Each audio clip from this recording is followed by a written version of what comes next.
Slag in Sweets, Slag in Sweets. Et salut! Dans cette nouvelle vidéo, nous allons nous attaquer au Disney Munchling de Noël avec la nouvelle collection Slag in Sweets. Je ne sais pas si je le dis bien, mais ce n'est pas grave. Aujourd'hui, je vais te montrer comment faire le Disney Munchling Donald version brie fondant au Canneberg. Franchement, je ne sais pas où ils vont trouver leur nom chaque fois car c'est de plus en plus long et ça ne veut de plus en plus rien dire. Donc bon, j'espère que ça va vous plaire, c'est parti. Pour cette création, j'ai utilisé de la fimo de couleur blanche, nacre, caramel, jaune tournesol, du rouge et du vert émeraude. Je vais commencer par prendre l'équivalent d'une barrette de fimo blanche et je vais venir former une boule. Quand la boule me convient, je vais la travailler sur ma plaque de carrelage et on va lui donner le dessous aplati.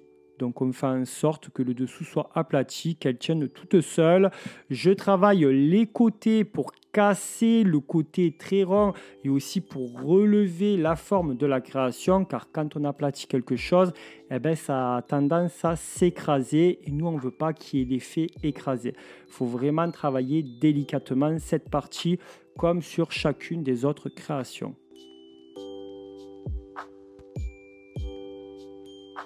Quand la forme me convient et que le blanc c'est salissant, je n'hésite pas à la nettoyer à l'aide d'une lingette, mais tu peux aussi utiliser un coton-tige, un pinceau humide, tu utilises ce que tu as envie. Mais attention, le pinceau humide, faut pas trop en abuser, sinon la pâte va trop ramollir et ça va être la cata par la suite.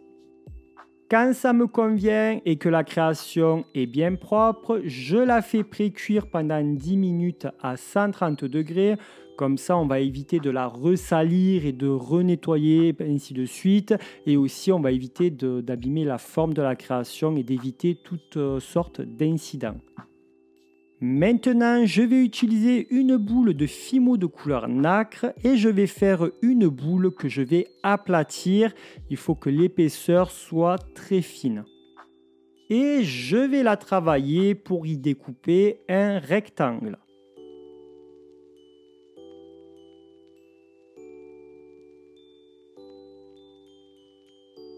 Je peux m'aider de la création pour avoir les bonnes dimensions de mon rectangle. Et quand ça me convient, je n'hésite pas à mettre un peu de fimo liquide et de positionner mon rectangle et de m'aider à l'aide d'une lingette pour bien aplatir sans trop salir le côté nacre. Quand ma bande est placée, je vais couper un triangle sur la base qui est le haut de mon rectangle.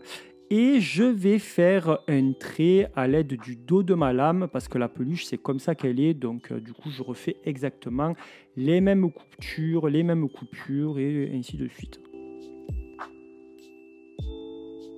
Ensuite je vais reprendre une boule de fimo nacre et je vais faire un boudin qui doit faire la taille de mon rectangle. Et je vais le positionner en dessous, en fait c'est au niveau du bas, donc j'hésite pas à mettre de la fimo liquide, de faire en sorte que ça adhère très bien. Si jamais ça dépasse, tu n'hésites pas à couper les excédents et ainsi de suite. Avec deux petites boules de couleur caramel, je vais faire les petits yeux, donc c'est tout le temps des petites boules ovalifiées que je vais aplatir. Et ensuite, je les positionne à leur emplacement sur la création et je les étale avec mon pinceau en silicone. Donc, il faut quand même aplatir délicatement car ce n'est pas des gros yeux qu'elle a la création, c'est des petits yeux. Pour les sourcils, c'est des fins boudins de fimo caramel que je vais un peu courber. Et je les positionne directement à leur emplacement, donc toujours avec un peu de fimo liquide, comme ça adhère un peu mieux et on peut aussi mieux travailler la création parce que ça va glisser un peu plus facilement. Je vais faire un gros boudin de couleur jaune tournesol et je vais venir y couper l'extrémité pour faire le petit bec de Donald. Donc si tu vois que c'est trop gros, tu n'hésites pas à refaire le boudin et à recouper l'extrémité jusqu'à ce que ça te convienne et tu le positionnes entre les deux yeux sur la création. Tu travailles correctement le bec pour qu'il ait l'air d'un bec, tout simplement. Et puis voilà quoi, c'est assez simple comme création à faire. J'utilise un pinceau qui blush bien avec du pastel sec rouge et je vais venir faire les petites pommettes. Donc attention, c'est des pommettes très claires, donc du coup, faut pas trop en abuser des pommettes. On fait juste un petit coup par-ci, un petit coup par-là pour avoir une espèce de petite rougeur, ça suffira largement. Donc les pommettes, on les met comme d'habitude sous les yeux. Quand cette étape est faite, je vais prendre de la Fimo de couleur vert émeraude et je vais venir aplatir une boule et découper les feuilles de houx, tout simplement, que je vais venir sculpter à l'aide de mon scalpel, mes douting tools, mon pinceau en silicone. Il faut vraiment que les feuilles elles y ressemblent le plus possible. Donc c'est pas très compliqué à faire, mais il faut quand même un peu de patience et être assez délicat avec la polymère parce que sinon on va trop abîmer ce qu'on est en train de faire. J'hésite pas à texturer avec une aiguille. Et quand ça me convient, je positionne mes deux feuilles au-dessus de la création à l'aide de Fimo liquide.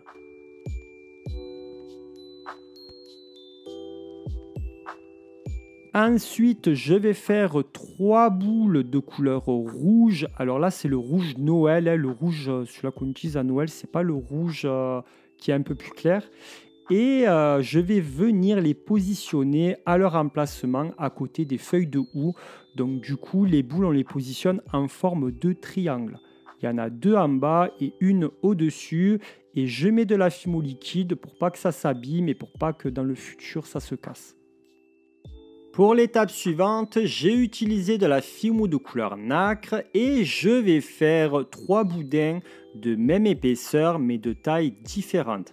Donc du coup, ça va être pour faire les mèches de cheveux. Je vais les découper et essayer de les rassembler entre elles pour que ça soit des mèches unies.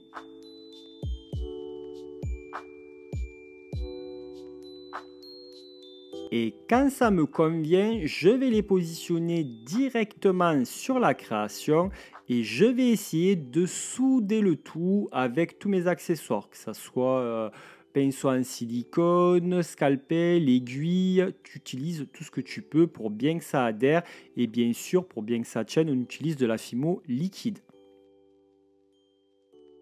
Quand cette étape est terminée et que ça me convient, je vais faire cuire ma création pendant 30 minutes à 130 degrés. Et quand ça a refroidi, j'ai verni le tout.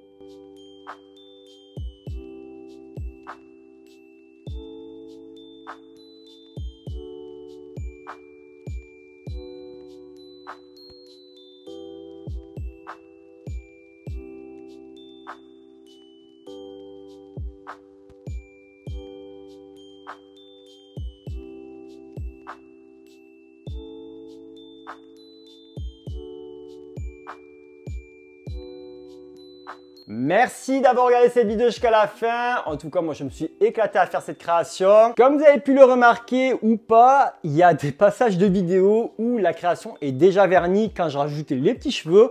Car en fait, quand j'ai regardé la photo, au début, je n'ai pas vu que le Donald avait des petits cheveux.